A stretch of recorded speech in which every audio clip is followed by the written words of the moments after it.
आज हमारे साथ एक बेहद खास शख्सियत है जो जिनकी तारीफ मैं क्या ही करूं।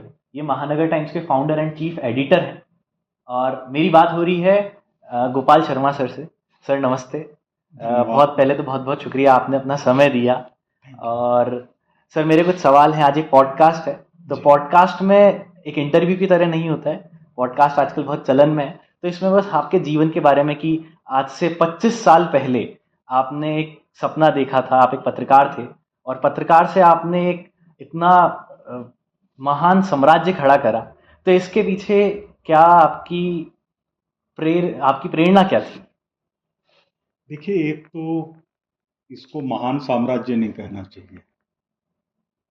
ये एक संस्था है और समाचार पत्र है, समाचार पत्र से जुड़ा संस्थान है। 25 साल पहले मैं एक पत्रकार था, एक्टिव पत्रकार था, और इस तरह का पत्रकार जिसके सामने जान की कोई कीमत नहीं थी।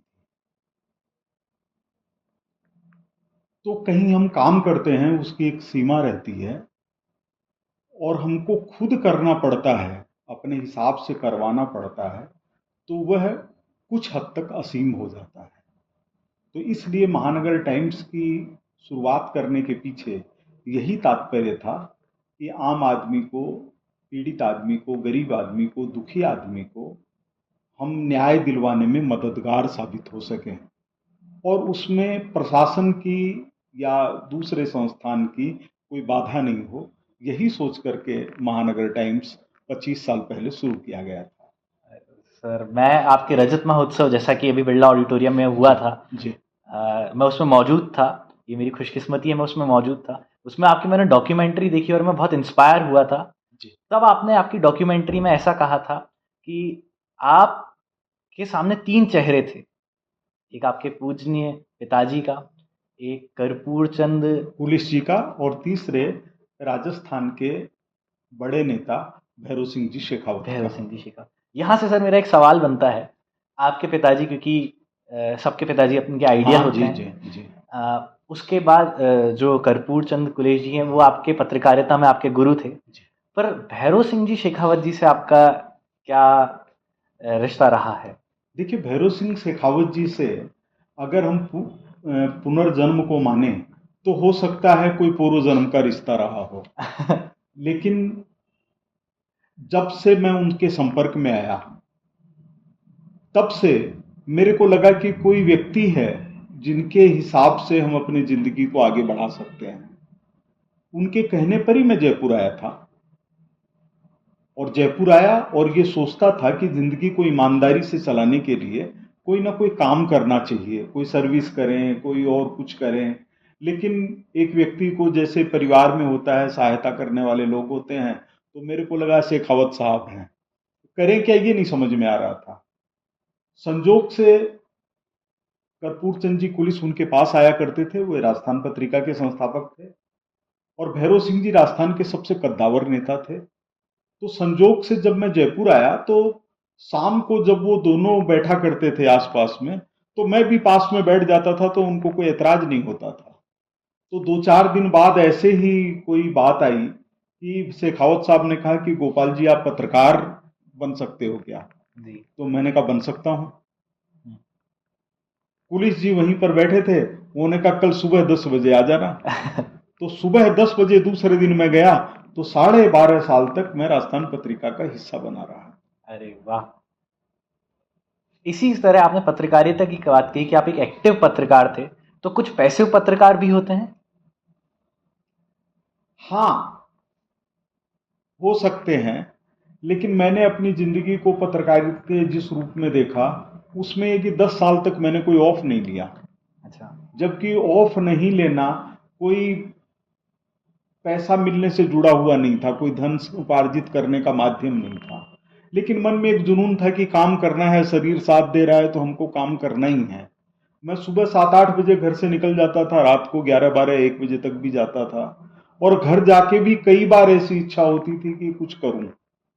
तो यह था कि हम किसी भी फील्ड में हैं, पत्रकारिता में हैं, तो हमको स्वामी भक्ति, कर्म के प्रति निष्ठा, और हमारे शरीर से जितना भी संभव हो वो करने की कोशिश, ये जुड़ी रहेगी तभी हम किसी चीज के साथ न्याय कर पाएंगे।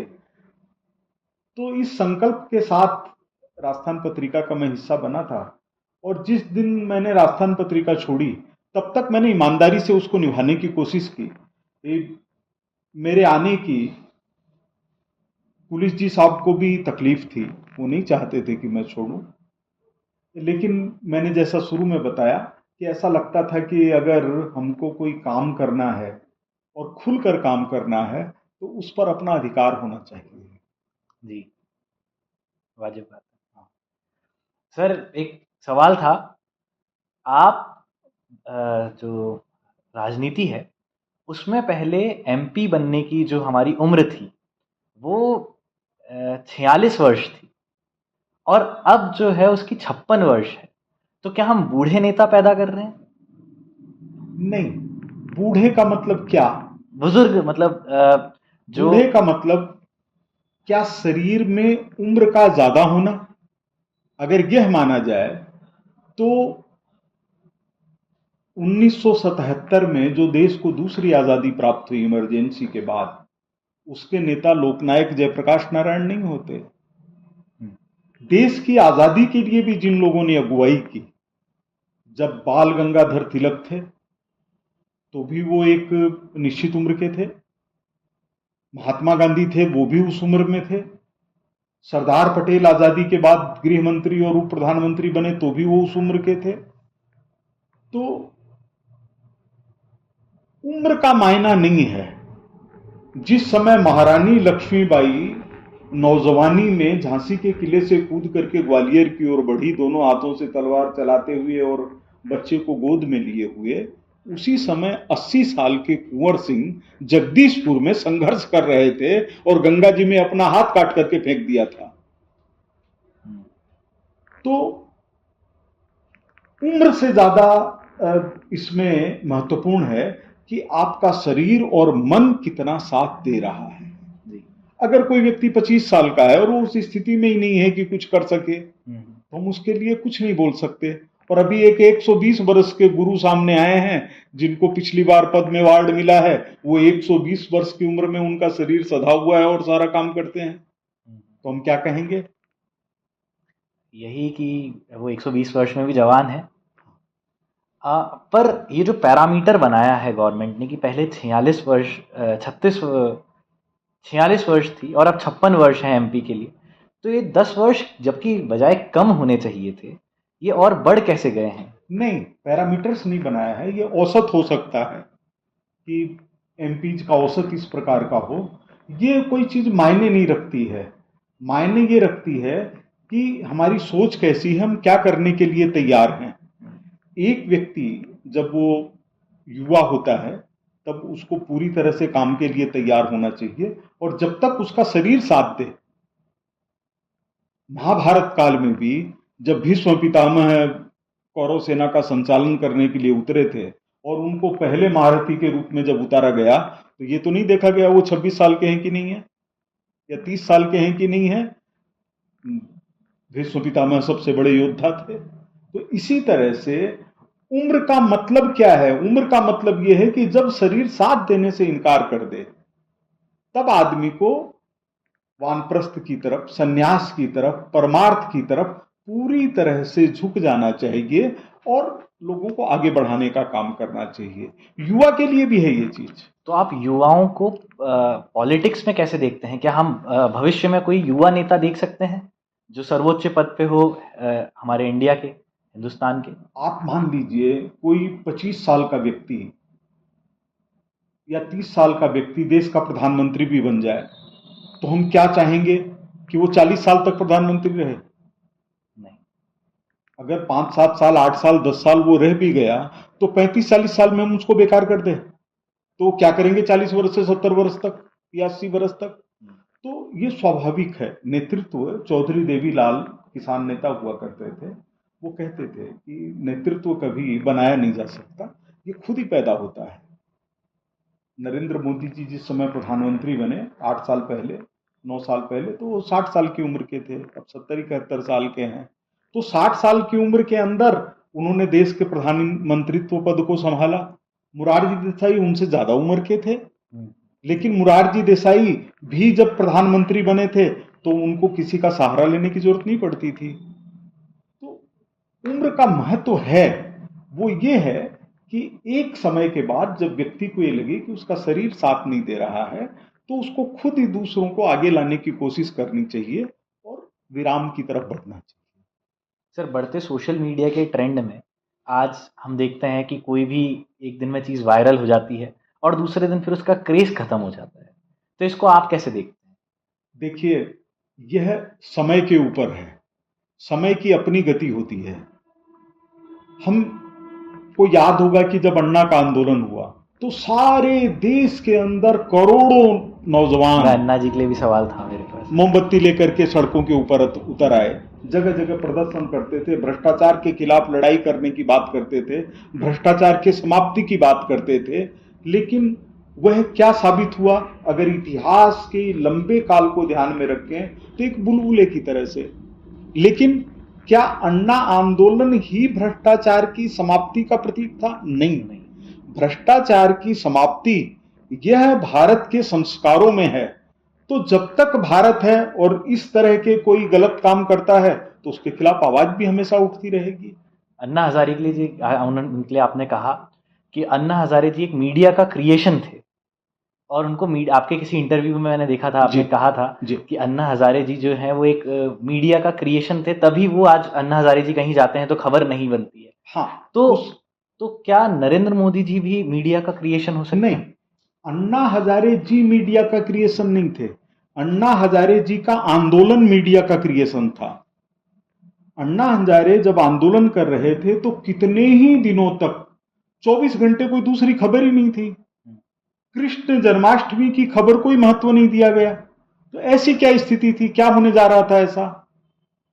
नरेंद्र मोदी जी एक बार, जबकि सारे देश में निराशा का माहौल फैल गया, 10 साल तक मनमोहन सिंह जी के प्रधानमंत्री रहने को लोगों को लगा कि एक मौनी बाबा प्रधानमंत्री है जिनमें कोई गति नहीं दिखाई दे रही है।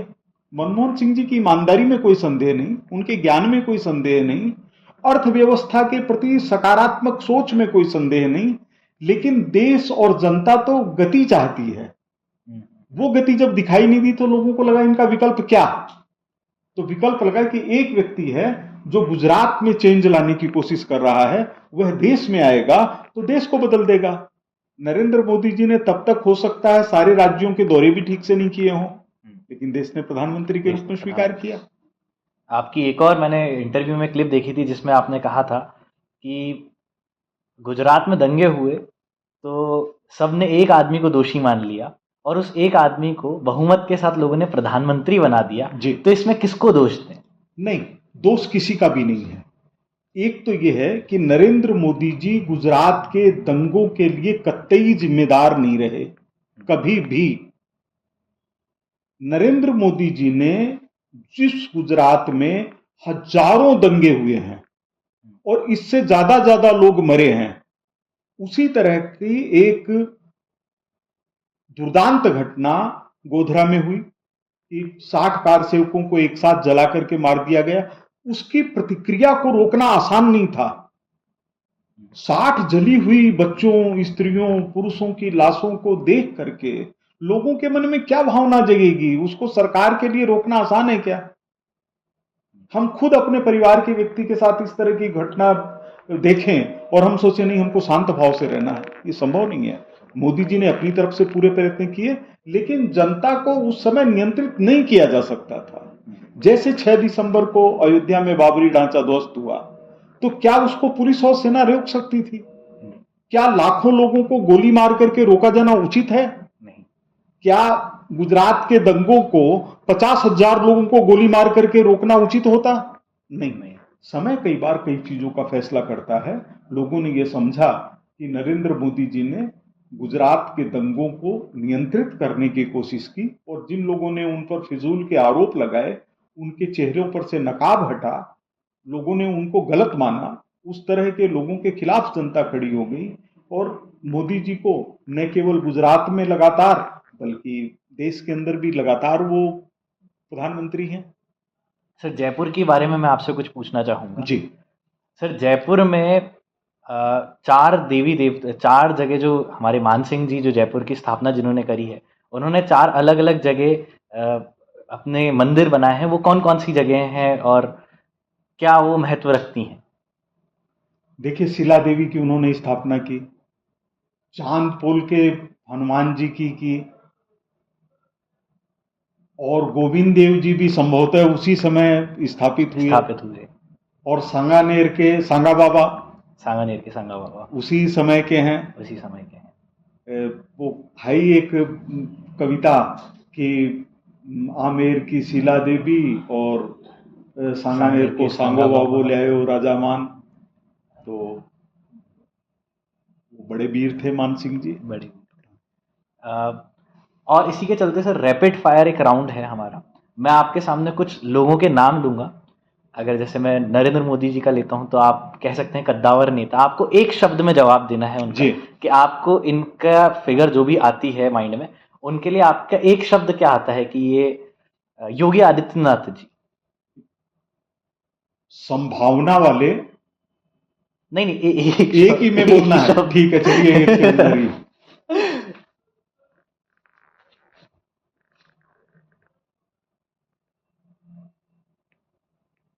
मजबूत राजनेता नरेंद्र मोदी जी। युग पुरुष संबित पात्रा। एक अच्छे पैनलिस्ट। राहुल गांधी। ट्रेनिंग का अभाव। अशोक गहलोत। शार्प। आपके संबंध रहे हैं कलराज मिश्रा जी से भी। रैपिड फायर राउंड एक और है हमारे पास जो एक्टर एक्ट्रेस के साथ है, उसको हम और आगे रहेंगे। आपके संबंध रहे हैं सर कलराज मिश्रा जी के, उनके बारे में कुछ बताइए कि जो राजस्थान के गवर्नर हैं हमारे। और साधु राजनेता। साधु राजनेता जी। और हमारे सचिन पायलट। जल्दबाज। इसी के साथ सर आगे चलते हुए अगर हम सांगानेर की तरफ बढ़े तो आज सांगानेर में क्या क्या समस्याएं आती हैं, जयपुर में क्या क्या समस्याएं देखने को मिलती हैं? देखिए, जयपुर के अंदर समस्या से ज्यादा ये देखना चाहिए कि कभी रिसर्च हुआ करते थे जयपुर और बेंगलोर की तुलना करते हुए। क्या आज जयपुर बेंगलोर की तर्ज के ऊपर बढ़ा हुआ है? तो उसका जवाब होगा नहीं। यहां पर एम्स नहीं खुला, आईआईटी नहीं खुली, कोई अंतर्राष्ट्रीय स्तर का संस्थान नहीं है। और जबकि ऐसा नगर जो दुनिया में सबसे खूबसूरत सोच करके बनाया गया, जिसकी प्लानिंग इतनी बढ़िया है कि उस समय आज से 150 साल पहले लोग कहते थे, 200 साल पहले कहते थे कि पेरिस की तरह से अगर कोई नगर है तो वो जयपुर है। निश्चित रूप से स्टेचू सर्किल, विधानसभा और रामबाग की तरफ त्रिकोण बनाता हुआ एक अच्छा हमको ऐसी जगह दिखाई देती है जैसी दुनिया में बहुत कम होगी। लेकिन जयपुर में जो चीज होनी चाहिए, जयपुर के विकास का जिस तरह से कैनवास के ऊपर नजर आना चाहिए, वो नहीं है। ऐसा लग रहा है कि संघर्ष करते हुए लोग आगे बढ़ रहे हैं। तो कहाँ कमी रह रही है इस सरकार में? और सर इसी के साथ सर अगर जिले जैसे कि बढ़ा रहे हैं हम, तो एक राज्य भी या तो छोटा करना चाहिए। देखिए, जयपुर के लिए जो कमी रह गई वो ये रह गई कि जयपुर एक ट्रेडिशनल तरह का शहर बनता गया। तो हमारे हेरिटेज की सुरक्षा तो हमारे दिमाग में होनी चाहिए, लेकिन हेरिटेज के साथ साथ में उससे 2 गुना 3 गुना जो जयपुर का विकास हुआ वह योजनाबद्ध होना चाहिए था। लेकिन वह भ्रष्टाचार की भेंट चढ़ गया। जो घरेलू मतलब कि निवास की जगहें हैं वहां पर बाजार बने हुए हैं, जहां बाजार की जगह है वहां पर फैक्ट्रियां लगी हुई है। तो सुनियोजित विकास नहीं होना जयपुर की सबसे बड़ी कमी रही। और उसका सबसे बड़ा कारण यह है कि कभी भी किसी भी सरकार ने जयपुर को जयपुर की तरह नहीं सोचा, एक राजधानी की तरह से नहीं सोचा। तो उसके कारण यह दिक्कत रही। जब अपनी ये नई विधानसभा बनी इसी में ही कितनी अड़चने आई। सर अब जैसे जयपुर दो हिस्सों में विभाजित हो गया है, हेरिटेज हमारा एक दो हिस्सों में, तो अब इसकी राजधानी क्या मानेंगे हम? राजस्थान की जो कैपिटल है उसको हम अपना नया जयपुर मानेंगे, या फिर जो पुराना जयपुर है उसको हम मान के चलेंगे? देखिए, दिल्ली के कितने हिस्से हैं, बॉम्बे के कितने हिस्से हैं? हाँ। क्या दिल्ली के लिए कभी कोई जिलों की बात आती है क्या? बॉम्बे के लिए कोई जिलों की बात आती है क्या? वैसी जयपुर है। ये जयपुर प्रशासनिक दृष्टि से कुछ भी करते रहे, लोगों से पूछेंगे कहां जा रहे हैं, जयपुर। कोई नहीं कहेगा उत्तर दक्षिण जा रहे हैं। हाँ, सुविधा के रूप से लोग उसको कह सकते हैं कि उत्तर या दक्षिण, लेकिन इसकी आवश्यकता नहीं थी। जयपुर को दो टुकड़ों में बांटने की आवश्यकता नहीं थी। जिस तरह से यहाँ के नगर निगम को हेरिटेज और ग्रेटर में बांटने की जरूरत नहीं थी, वैसे ही जयपुर को एक ही बना रहने देते, उसको और सुविधाजनक रूप से प्रशासनिक आकार दे देते। एक बिना मतलब का वितंडावाद जिसका कोई अर्थ नहीं, जिसके पीछे कोई सोच नहीं, जैसे 19 जिले बनाए गए हैं, हाँ। हो सकता है कि सुविधानुसार ठीक हो, लेकिन क्या 20 सालों में 4-5 जिले ही आगे बढ़े तो अब तक की कांग्रेस और बीजेपी की सरकारों में दिमाग कम था? जी। कांग्रेस की सरकार पहले भी थी, क्यों नहीं उन्होंने 20 जिले बना दिए? बीजेपी की सरकार थी, क्यों नहीं उन्होंने 20 जिले बना दिए? जिले के लिए कुछ निश्चित आधार होना चाहिए। ऐसी ऐसी जगह जहां पर पंचायत समिति भी नहीं है, जहां की आबादी 10,000 भी नहीं है, जहां कॉलेज नहीं है, उसको जिला बना करके क्या करेंगे? और सांभर और बैराड जैसे ऐतिहासिक स्थान, बैराड पांडवों की जगह रहा हुआ है। सांभर ब्रिटिश काल के अंदर कितना मतलब महत्वपूर्ण स्थान था। यहाँ के नमक के कारोबार से सारे देश के अंदर मतलब अर्थव्यवस्था के अंदर योगदान रहता था। वो जिले नहीं है। तो ऐसा लगता है कि सरकार को अपनी सुविधा के अनुसार या विधायकों के दबाव के कारण उनको बना दिया गया है।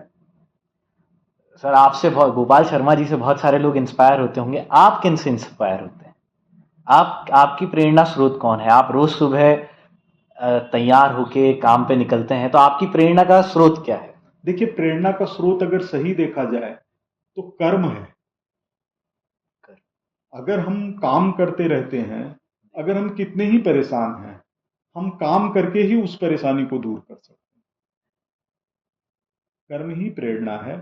और मेरे पिताजी मेरे आदर्श हैं।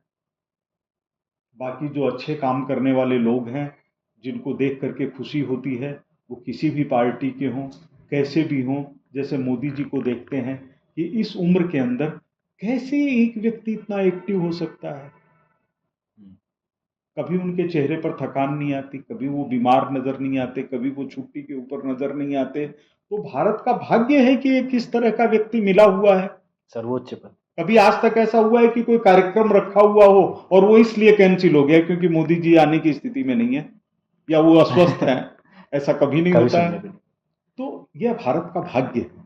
कोई और भी व्यक्ति होता, उस तरह का होता या आगे हो, तो ये हमारे लिए अच्छी बात होगी। जैसे उत्तर प्रदेश में आप देखिए, आपने योगी जी के लिए पूछा था, उत्तर प्रदेश और अपराध, ये दोनों पर्यायवाची माने जाते थे।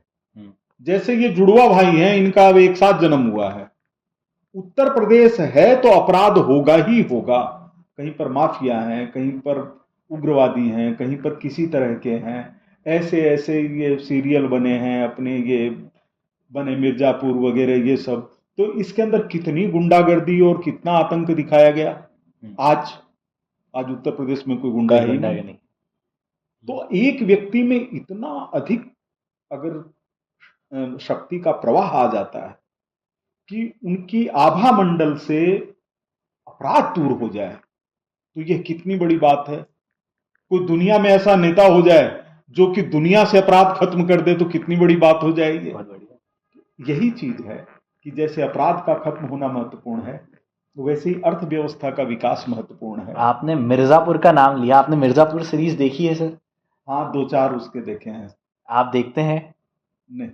आप कोई अगर नए युवाओं पे अगर आप बताएं, क्योंकि नए युवा एंटरटेनमेंट में बहुत दिलचस्पी रखते हैं, तो कोई अच्छी कोई 3 मूवियां अगर आप बताना चाहें कि ये सबको देखनी चाहिए, इनसे आप इंस्पायर होंगे?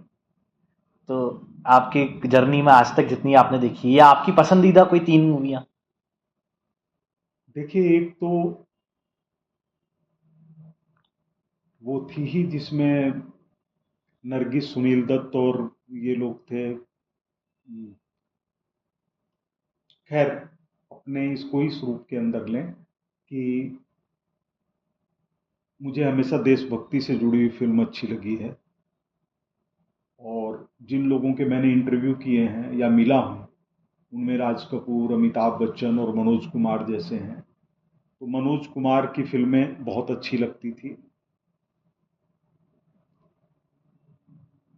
अभी ताज़ा जो कभी भी देखी होगी, तो उसमें तानाजी अच्छी लगी, आना जी।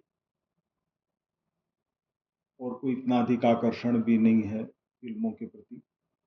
लेकिन फिल्मों में जो गरीबी के खिलाफ संघर्ष दिखाया जाता है, बेरोजगारी के खिलाफ संघर्ष दिखाया जाता है, समाज से आतंक को दूर करने की कोशिशें दिखाई जाती हैं।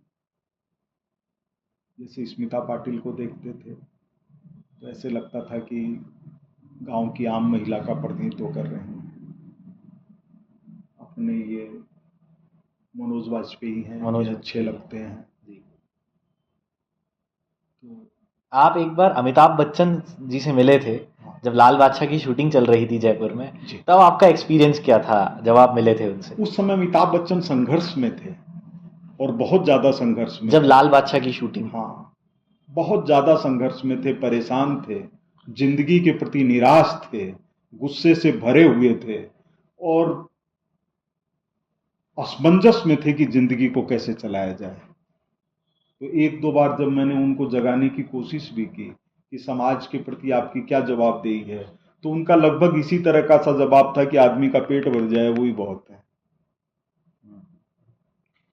मैंने ये भी सुना है कि जब आप उनसे मिले थे तब वो गुस्से में थे या डिप्रेशन में थे, तो वो किसी कोई उनसे ऑटोग्राफ मांगने, हाँ, ऑटोग्राफ नहीं, कोई नजदीक आया तो भी उसको मारने के लिए दौड़े, इतना गुस्सा था। इतना गुस्सा था।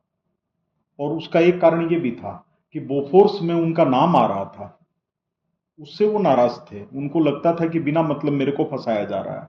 उन्होंने डिटेल में यह जवाब देने की भी कोशिश की कि बोफोर्स कांड से हमारा कोई लेना देना नहीं है और हमको नाहक फंसाया जा रहा है।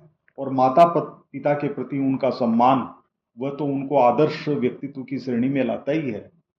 अमिताभ बच्चन कोई सामान्य व्यक्ति नहीं है, महामानव है। ऐसे लोग, संस्कारित लोग, इस तरह के कलाकार सदियों में पैदा होते हैं। जी सर। सर, आपकी भक्ति में बहुत इंटरेस्ट रहा है, तो रामायण का कौन सा, रामानंद सागर जी की रामायण जो मैंने भी देखी है और मेरे को बहुत अच्छी भी लगती है, रामानंद सागर जी की महाभारत और रामायण, तो उसका कौन सा किस्सा है हनुमान जी का जो आपको सबसे ज़्यादा पसंद आता हो? जब वो जड़ी बूटी लेके आए थे तब का, या फिर जब वो अ, अ, समुद्र लांग के गए थे सीता जी को लेने? वैसे सारे किस्से एक से एक हैं, लेकिन आपका पसंदीदा किस्सा कौन सा है, और मैं सुनना चाहूंगा आपसे। देखिए, हनुमान जी दुनिया के और सबसे यहाँ पर हमारे सामने हनुमान जी की बहुत प्यारी एक मूर्ति भी है, तो दुनिया के सबसे शक्तिशाली व्यक्तित्व अगर कोई आज तक हुआ है विश्व इतिहास में, तो वो बजरंगबली है।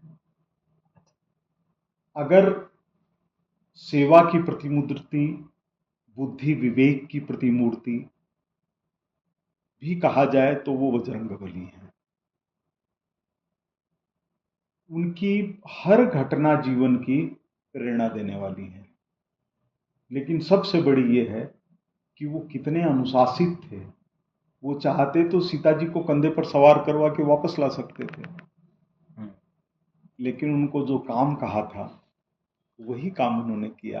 उन्होंने माला टूटी तो हर मणिये के अंदर भगवान को देखने की कोशिश की, नहीं दिखाई दिया, उन्होंने फेंक दिया। तो हनुमान जी हैं, वो चिरंजीवी हैं। अश्वत्थामा बलिर्व्यासो हनुमानस्य विभीषण कृपः परशुरामस्य सप्तैते चिरजीविना। तो हनुमान जी तो चिरंजीवी हैं। हनुमान जी के बारे में मैंने भी एक कोट पढ़ा था, किसी अच्छे लेखक का है।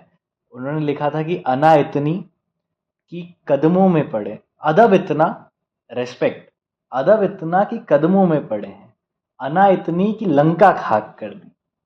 वाह, बहुत बढ़िया बात है ये।